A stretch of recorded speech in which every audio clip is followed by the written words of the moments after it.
Here's a tutorial on how to create a seismic spectrum based on the data you've collected with the MyQuake software and MyQuake system. My colleague has went ahead and has taken data and has saved 7 different files for me to analyze. Thanks. Each file was data taken at one specific frequency, and I'm going to load up this first data file in Excel.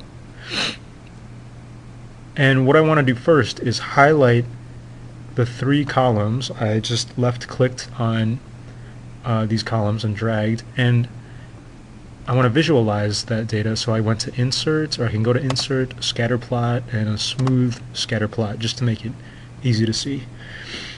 Now that I've plotted it, I'm going to expand it out, and we can see that the data is pretty noisy, and that's exactly what we saw when we ran the LabVIEW software. The first thing that I want to know is which column of data, A or B, represents the accelerometer at the base and the accelerometer at the roof of the model. Well, my colleague already told me that the accelerometer at the base was accelerometer B, which is this red curve here, and the accelerometer at the roof was accelerometer A, or the blue curve here. Now normally when you analyze this data, you want to get the earthquake frequency and the peak acceleration at the roof. To get the earthquake frequency, normally you would want to look at the accelerometer signal at the base. So in my case, it's that red curve. And so I'm just going to isolate that curve. I'm going to click on the other one and just delete it. So now I've just got one curve to look at. To get frequency of the earthquake, I need to know the amount of shaking cycles per second of the quake. So I can see that in this periodic function there's like this cycle going up and down, and I'm going to say that these cycles start at 0.96 seconds. So the start time is 0.96 seconds. And let's see, I started here, and if you go over one cycle, and then 2 cycles, and then 3 cycles, 4 cycles, 5 cycles, let's say it ends here. After 5 cycles, I'm hovering over another data point, and it says that the ending time is 6.232 seconds. Whoops. Let's do that over. Start time was that, and I said 6.232 seconds. So that means the total time between the 5 cycles was the end time minus the start time. I'm using Excel's formulas to help me out. And so the total time was about 5.3 seconds. And I said again that the number of cycles I counted was 5. So how do you get frequency?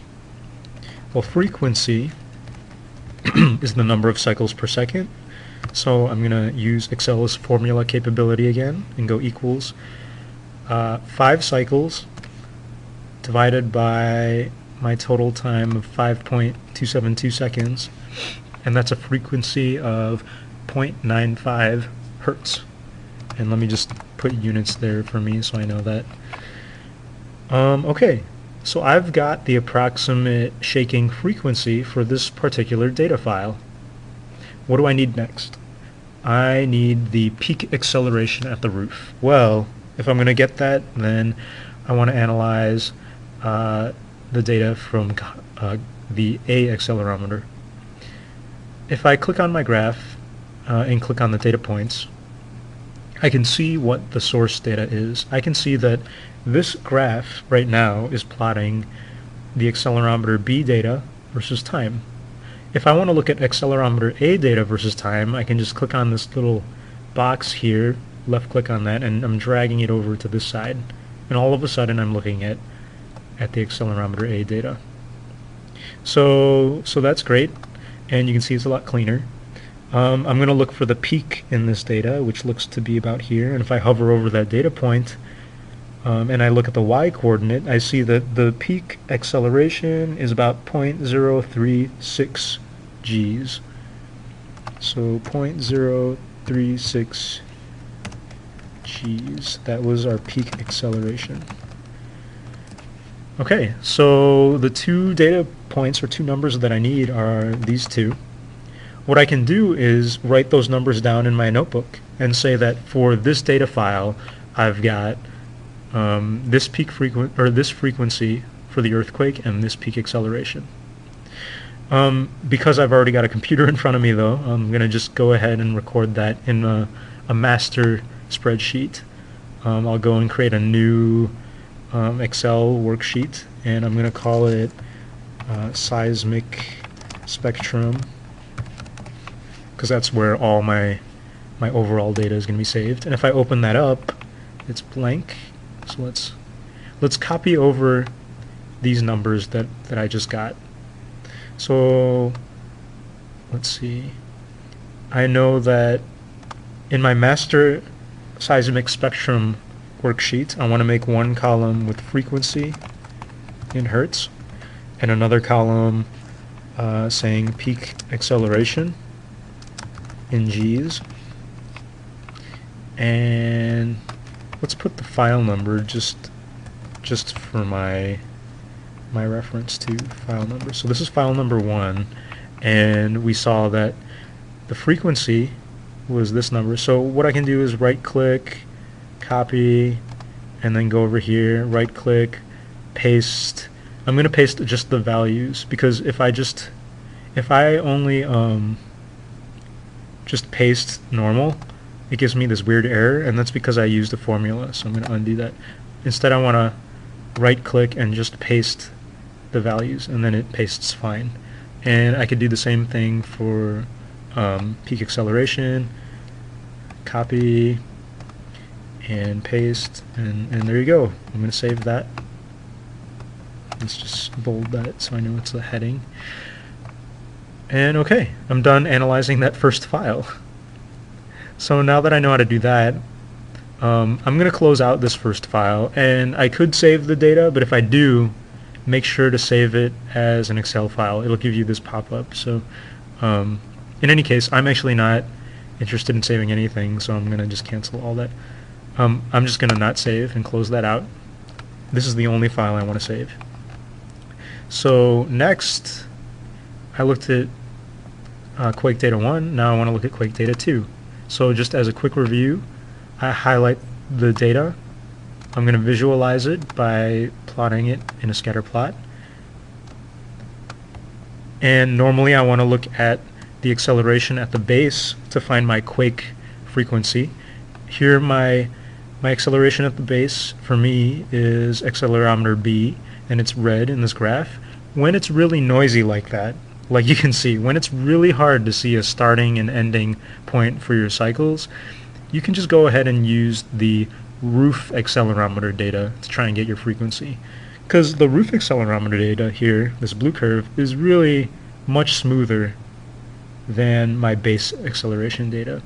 It's not bumping around as much. So, I mean, it's not ideal, but I can still get some data. I'm going to go and delete accelerometer B's data and just look at accelerometer A. Now look how smooth that is. I'm going to get my frequency first. So let's say the start time is 0, and after, so you start here after 1 cycle, and then 2 cycles, and then 3 cycles, and 4 cycles, and 5 cycles, and 6 cycles. After 6 cycles, you're approximately here. I hover over that point, and it tells me 4.605 seconds has passed. So let's see that. 4.605 seconds have passed, and that was my end time. So total time is the same as the end time. That's fine.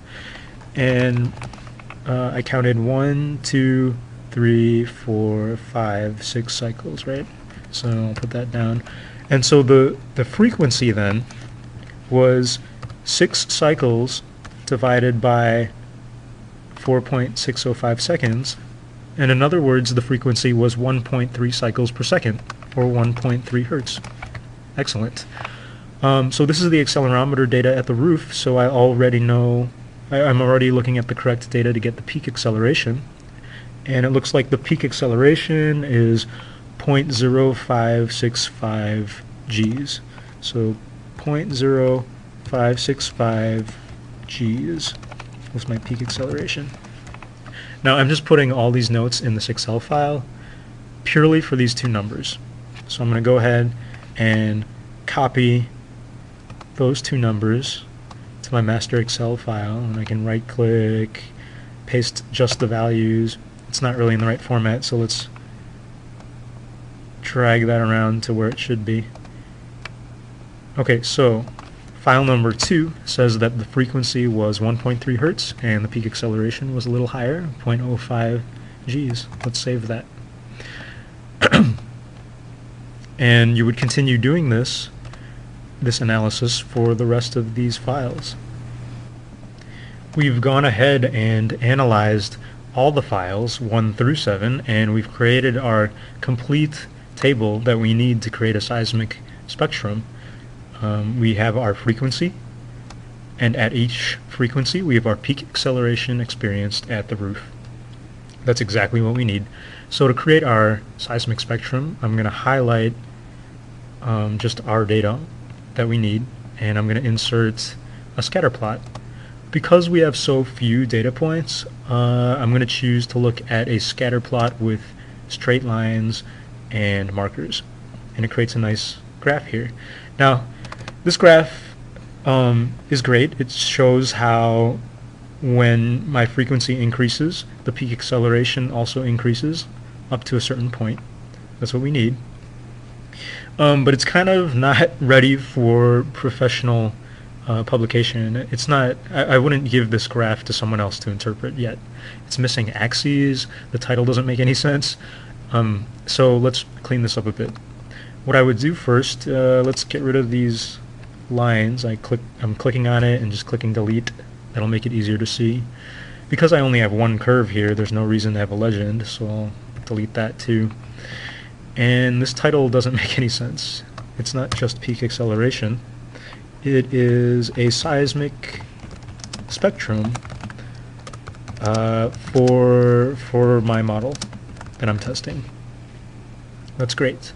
I want to give this graph some axes labels. So I'm going to click on the graph and go up to Layout and click on Axis Titles, insert a horizontal axis title, and also insert a vertical axis title. Let's make it a rotated title.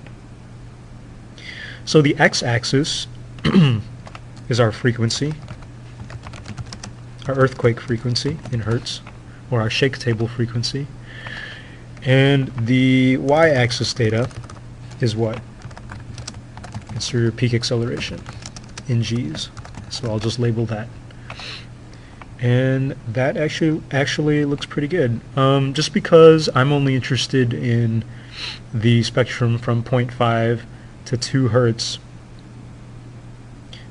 I might want to change the axis to 0.5 to 2 Hertz, but I mean, this doesn't really hurt. It's still giving useful data, and so I won't change the axis. If I wanted to, I could just double click on the axis and it brings up all these options, and I could change the minimum to like 0.5 if I wanted to, and then you just close it and see how it changes that.